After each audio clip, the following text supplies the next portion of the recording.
Hello hello hello. तो कैसे हैं आप लोग।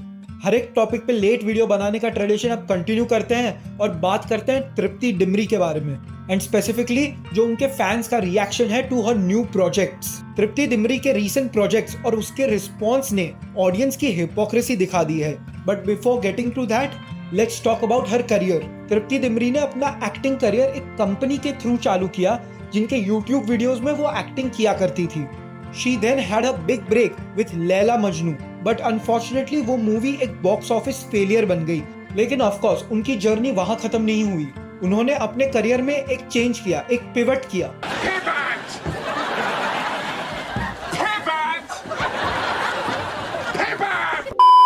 and started to focus more on OTT, and she did very critically acclaimed movies like कला and बुलबुल। और इन मूवीज में उन्होंने ऑडियंस को अपने टैलेंट से इम्प्रेस कर दिया। अब ऑडियंस के लिए वो बन गई थी उनकी नई अंडररेटेड एक्टर और fan favourite. Audience really wanted her to get famous for her to succeed, but did they? अभी तक तृप्ति डिमरी ने जो भी किया था, जो भी प्रोजेक्ट्स किए थे, वो एक तरीके से पैरेलल सिनेमा के पार्ट थे। वो मेन स्ट्रीम नहीं थे। इससे उन्हें रिकग्निशन तो मिली, लेकिन अभी तक वो मेन स्ट्रीम नहीं आई थी। उन्हें पॉपुलैरिटी या ज्यादा सक्सेस नहीं मिली थी। दिस ऑल चेंज जब संदीप रेड्डी वांगा ने उन्हें अपनी मूवी एनिमल में कास्ट किया। उनका रोल उस मूवी में काफी बोल्ड था। लोग जितना भी उस रोल को एक फ्लावर पॉट रोल बोल दे, मैं नहीं मानता कि वो एक फ्लावर पॉट रोल था। Flower pot roles are basically roles जहां एक्टर्स का ज्यादा कुछ काम नहीं, but just looking pretty, just being there to attract the audience by their physical beauty. और ये ज्यादातर अप्लाई होता है फीमेल एक्ट्रेसेस पे। लेकिन एनिमल में उनके कैरेक्टर का स्टोरी पे एक क्लियर इम्पैक्ट था, बहुत बड़ा इम्पैक्ट था। उनके कैरेक्टर की वजह से ही रणविजय अपना मॉरल कोड तोड़ता है। गीतांजलि, मैं तुझे कभी धोखा नहीं दूंगा। So that was a fucking lie. और उसके वजह से वो अपनी फैमिली लूज कर देता है। और रणविजय के भाइयों की इंफॉर्मेशन भी जोया के कैरेक्टर ने ही दी होगी। एंड आई बिलीव इस कैरेक्टर का बहुत बड़ा रोल होगा पार्ट 2 में। पुष्पा नाम सुन के फ्लावर समझे क्या? फ्लावर नहीं, फायर है। उसके बाद उन्होंने एक ऑब्जेक्टिवली खराब फिल्म साइन की जिसमें उन्हें ओवर सेक्सुअलाइज किया गया था। वो फिल्म एक्चुअली उनके करियर के लिए बैड न्यूज थी। अल्लाह माफ करे, बहुत मनुष्य लग रहे हो, मत करो, रहने दो, बहुत बुरे लग रहे हो। तौबा तौबा तौबा, थारा मूड खराब कर दिया। मैंने विक्की और विद्या का वो वाला वीडियो, क्या बकवास नाम है मूवी का, बट मैंने ये मूवी नहीं देखी। लेकिन इस मूवी के गानों में तृप्ति डिमरी को सेक्सुअलाइज किया गया है।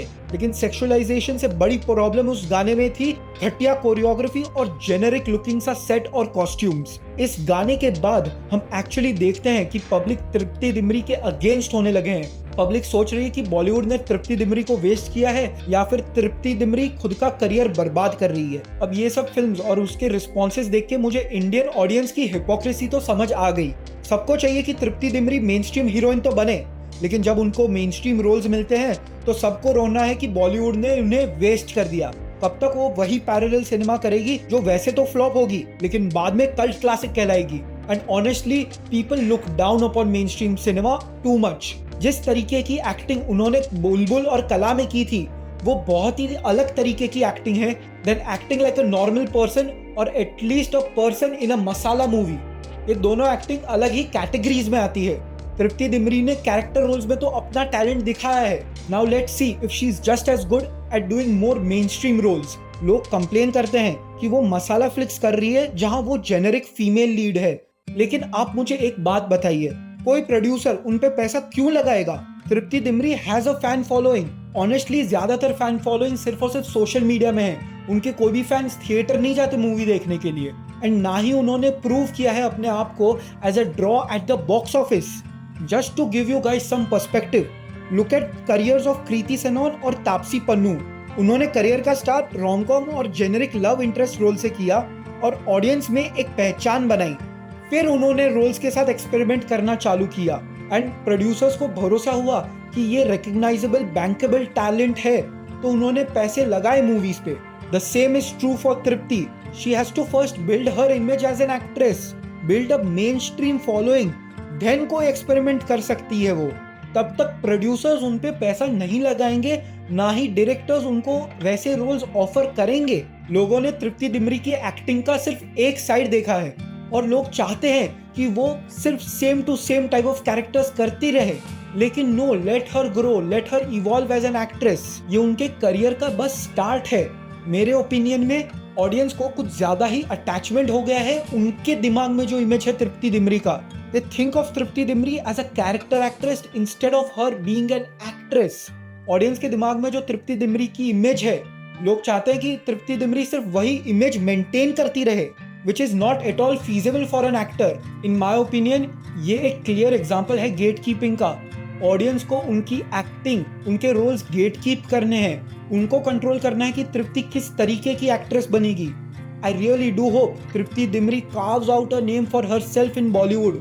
वो अपनी खुद की एक पहचान बनाए। And this might be an unpopular opinion, but I am sick of hearing about Bulbul and Kala and maybe Laila Majnू। अरे वो हो गया, ये सब पास्ट की बात है। अब ऑडियंस को आगे बढ़ना चाहिए and not expect the actor to do same kind of roles again and again, the same kind of movies again and again. I do hope the best for her career and उनकी आने वाले projects actually अच्छे हो। Right now she is not selecting the best of scripts और वो एक अलग topic हो सकता है, but I really do hope कि वो आगे जाके अपना टैलेंट अच्छी तरीके से एक मेन स्ट्रीम प्लेटफॉर्म पे शोकेस कर पाए। And I hope she can prove her mettle and become a star like actors before her, like Anushka Sharma, like Taapsee Pannu, like Kriti Sanon, like Shraddha Kapoor and so many more. ये तो था मेरा rant about the audience। क्या आप लोग मुझसे agree करते हैं इस वीडियो में? Do let me know in the comments down below. See you guys in the next video. Peace and bye.